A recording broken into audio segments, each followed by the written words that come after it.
Hi everybody, here is the first of my current transit videos. So I created a playlist called Current Transits. The new moon in Virgo video I did around August the 31st. That's when the new moon in Virgo was the first of the videos that went in there. And here is my video on Venus being in Virgo currently.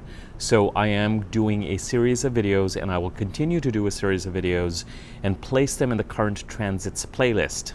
Once the transit expires, for example, Venus is going to move from Virgo to Libra on September the 14th, I'm simply going to remove the video from the playlist. I'm not going to delete the video. The video will still be there on my list of videos for reference. I'm just going to remove it from the current videos playlist, current transits playlist, because it's no longer going to be a current transit, and we'll move on and do a video on Venus and Libra. So that's how this particular playlist is going to work, and here's the first of these videos. The usual obsession with hair and mosquitoes continues. I'm glad I put a comb through my hair. It makes me feel a whole lot better, and I'm wearing long pants, so I should not be too bitten by the famous ankle-biting mosquitoes that are invading Southern California, for those of us who've been keeping up with the news. Luckily non-disease carrying so far. But with those 2 points out of the way, let's talk about the planet Venus in Virgo.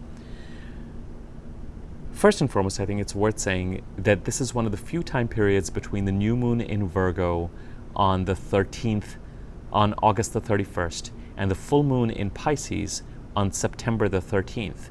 This is one of the rare 2-week periods where there are no major astrological shifts. So the energies that have been in play over the last week continue to be in play over the next week until we head to the full moon in Pisces.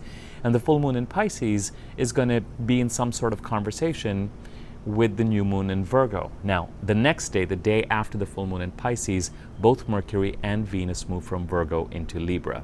More on that later. Since August the 21st, until September the 14th, Venus is in Virgo. Virgo is an interesting and an odd sign. It is a feminine sign. It is symbolized by a young maiden or a virgin, historically. And typically I find that people with strong Virgo placements, particularly women with the sun in Virgo, somehow epitomize a certain kind of femininity. If you think about sort of great movie stars with this placement, Garbo and Ingrid Bergman and Lauren Bacall, it's like, no, I find generalizations are tricky, but I find that when I look at charts with women with the sun in Virgo, they don't have a lot of trouble attracting attention, and attention from the masculine in others. Whether they're attracting attention from other women or men, or however someone is identifying, the attraction is necessarily somehow to go in and protect the feminine, the Virgo. So there's something about the sun in Virgo placement I find kind of interesting, because being an attractive female, whether you're attracting other women or men or however people are identifying other protectors, identifying other people who are responding to the femininity within you, is all very present, which would make you think that the planet Venus, on whom we project a lot of this kind of feminine allure, would be very comfortable in Virgo, but she is not. Venus is actually extremely uncomfortable in Virgo. And you're left with the question of why. Why is it that this arguably one of the most feminine of signs makes the most feminine of planets, at least in our mind, uncomfortable? Especially because so much Virgo behavior lies on the feminine polarity of working and stabilizing and taking care of things. Actually, when I think of the word service, is associated with Virgo a lot. And when I think of Virgo, I really think of the phrase taking care of things, taking care of people, taking care of yourself, taking care of others. But there's also kind of taking care of business aspect to it too, which is very Virgo. So there is the taking care of things with the emphasis on the word care with the softer, more feminine angle. And then there's the taking care of things and an ease and an efficiency and an affinity for taking care of things, whether we're taking care of cooking and cleaning an apartment or a bathroom, or taking care of business, or taking care of bills, or taking care of communications, or taking care of running a business, taking care of stuff on a day-to-day basis. I find, if you were to say, what's a phrase you associated with Virgo, that's what I associate with the sign of Virgo. Virgo is ruled by Mercury, and when it comes to the idea of taking care of things, it's a feminine sign, but the idea of being in action and actively wanting to manipulate and control reality to take care of business is very not Venusian. Venus, the female planet, as we've discussed in a couple of videos before, is the planet that rules, among other things, first and foremost, a massively misunderstood planet with regard to our idea of Venus, and women are projecting love and attractiveness and sexuality onto the planet Venus. It's true to some extent, but not really. Venus is really more about natural law and harmony, and how it is that if your skin is cut, it heals itself? How does a seed grow? How does a woman produce and grow and nurture a child? What is that intelligence that is greater than our intelligence that actually runs things? How is it that your body knows it needs water? How is it that a blade of grass will find a way to grow between two stones, or a weed, or something like that? How is it that life is so tenacious? How is it that things are held together in glorious and precarious balance by an enormous intelligence that surpasses, how is it that a fetus grows into a person? How is it that a kitten grows into a cat? Venus, insofar as she rules Mother Earth, and it's about, we've talked about this enormously intelligent feminine understanding that seems to know and understand things without having to do very much. You don't do things to heal your body. You may do things to take care of your body and to facilitate your healing. Your body somehow knows how to try to heal itself. It can do with the help, but what is that internal trying?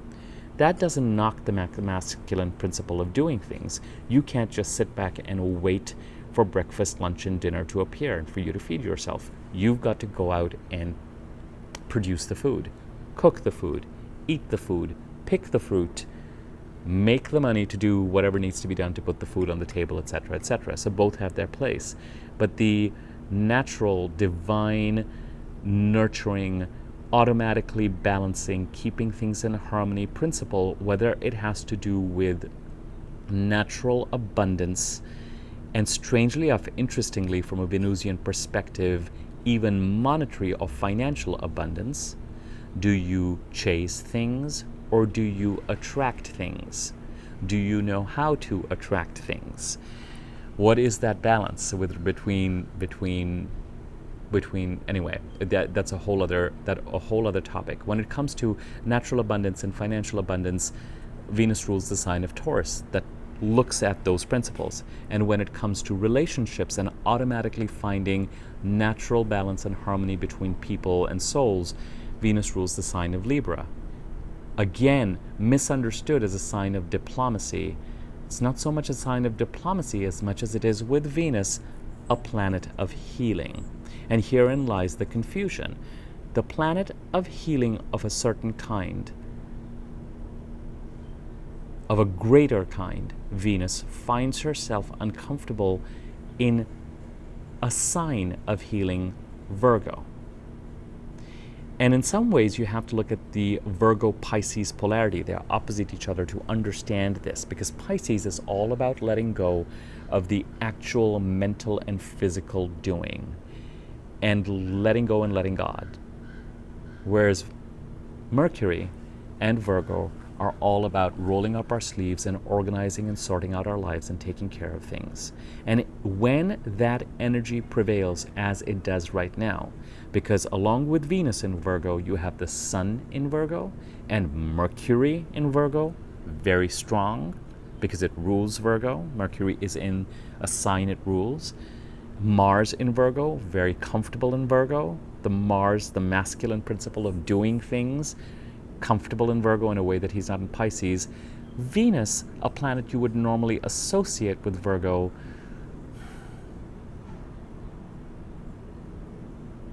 has got to be a little pissed off, because the energy of doing and taking care of things and organizing and managing and executing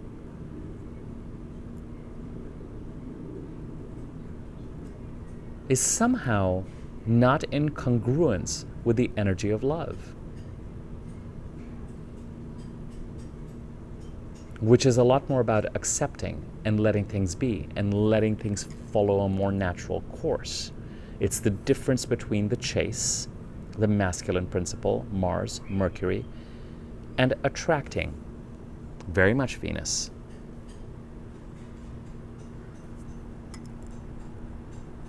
How does this translate into whatever it is that we're trying to do in order to live our lives between August the 21st of 2019 and September the 14th of 2019, when Venus will move into Libra, a sign she loves and rules? So the discomfort is temporary, and what it most affects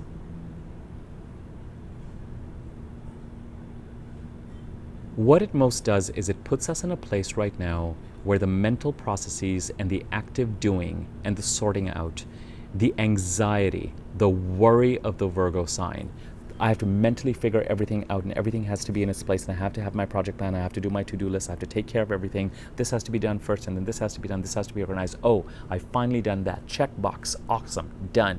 Finished. I did 13 things out of 10, 15 things on my to-do list today. I get an A+. All of that is not Venusian. It can be necessary, but that is the energy of the time. It is the energy of taking care of things, on executing on the mundane, and with the sign of Virgo, it has to be said, worrying about things. Fortunately, executing on them at all as well. With an uncomfortable Venus, there's a pull somewhere to look at relationships, and there's a pull to look at issues related to love. I'm not talking about desire, I'm talking about harmony between people, harmony between us and nature, the attracting principle.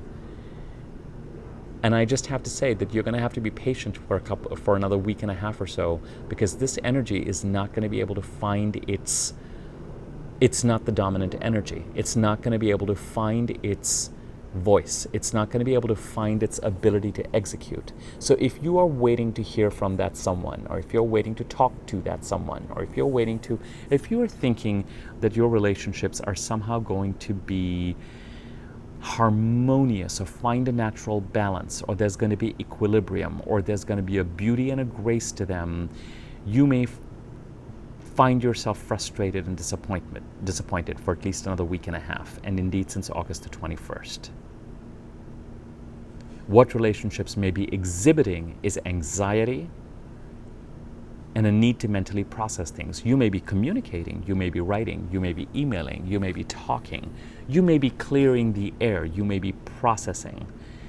But the harmony and the ease and the natural abundance and the ability to sit back and enjoy each other and enjoy each other's company, that is not the prevailing energy of the time. So if you are someone who finds yourself suddenly nonplussed, consumed with a certain amount of anxiety, thinking, feeling pushed to do things, but sometimes not necessarily feeling that the energy is there, pushed into a mental and an active realm. But you're also someone who for some reason is waiting on something relationship-wise to come to fruition or be in a specific place, then you are likely to be a little frustrated right now. Because when it comes to relationships, when it comes to abundance, when it comes to harmony, when it comes to attracting things, we are simply right now, those planets are not dominant right now. We're simply not in that place right now. The place we're in is a lot more mental, is a lot more about actively, physically, in a masculine way, even though Venus is a feminine sign, controlling and managing things towards getting an outcome and executing. And as a result of which, the planet Venus that is currently in Virgo finds herself deeply uncomfortable. And in romantic matters and in any relationship matters, and I would say even in financial matters. It's an uncomfortable place right now because a lot of it is about here. A lot of it is trying to make sense of things and dealing with the anxiety that brings. What is going on with this? I'm not here. What is happening here? What is, should I a lot of that, as opposed to finding the scales balance and being in a place where things sort themselves out and there's greater harmony and peace and ease. Okay, I will leave it at that. 15 minutes of Venus in Virgo is about all I want to give it. And, Venus might be in Virgo, but as I said, Mars and the Sun and Mercury in Virgo too. So it's not as if certain things are not highlighted or strengthened. What this really affects right now is Venusian activities. To some extent, artistic matters, although we had the Mars-Venus conjunction close to the new moon. And I will still maintain that for some people, especially artistic endeavors, the last week and a half may have brought some interesting developments that are worth looking at. For some people, literally developments or something coming to fruition or something starting. But even in general, interesting things to think about. But in this polarity of doing and running after something and chasing after something or attracting something.